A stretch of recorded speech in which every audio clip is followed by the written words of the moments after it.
Time now for the part of the show we call What in the World? That's exactly the phrase that came to mind when we saw these images. A 4,000-ton frigate fully armed with air defense missiles off the Libyan coast.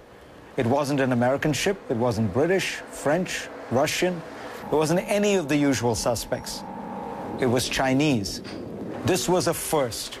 The first time in history a Chinese warship has ever sailed in the Mediterranean Sea. The Zuchao, a missile frigate, had been monitoring pirates off the coast of Somalia. But then, amidst the unrest in the Middle East, it broke off and entered the Red Sea, went through the Suez Canal, and then headed towards Libya.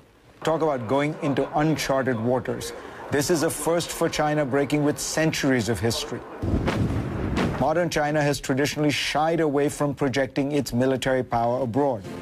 But the Chinese Navy has been building up, flexing its muscles, and pushing back at the U.S. military. Last April, a fleet of 10 Chinese warships passed through the Miyako Straits in an attempt to test Japan and the United States. And just last week, Vietnam accused China of violating its sovereignty by conducting military drills near its shores, again with Chinese ships. Now, the Libyan operation was a humanitarian mission to rescue Chinese nationals working there. But there's no doubt this was part of a larger expansion of China's foreign policy. According to Xinhua, the mission involved 91 domestic chartered flights, a dozen flights by military airplanes, 35 rented foreign chartered flights, 5 cargo ferries, 11 voyages by foreign passenger liners, and some 100 bus runs. And of course, that 4,000-ton frigate just watching offshore.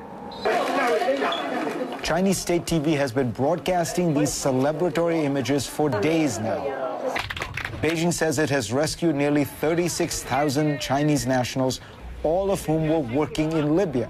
By evacuating a further 2,000 foreigners, China has also scored vital brownie points with Italy, Malta, Croatia, the Philippines, and others.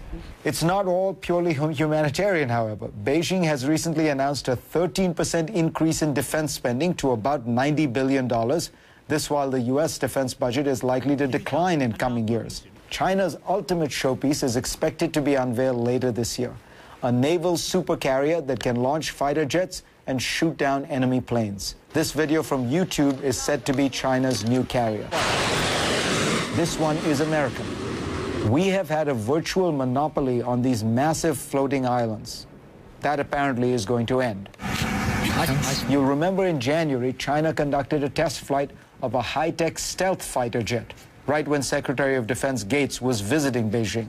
And then last month, they developed a new carrier killer, a missile that could hit an aircraft carrier with pinpoint precision. These are all small measures that still put China way behind the United States military, but they all point in the same direction. China has in the past few years accumulated immense resources and financial assets in countries across Africa, Latin America, and Asia. It also has massive human investments in most of those places as well. Hundreds of thousands of Chinese workers are involved in projects across Africa. China wants to show that it will protect them and protect its investments. And to do that, it's rapidly expanding its military. As China's economic interests grow, expect to see a rise in its military power to protect those interests. And expect to see an expanding definition of China's vital national security interests, which will include more and more regions. That's what happens when great powers expand. After all, that's how an isolationist country in North America became the world's superpower about 75 years ago.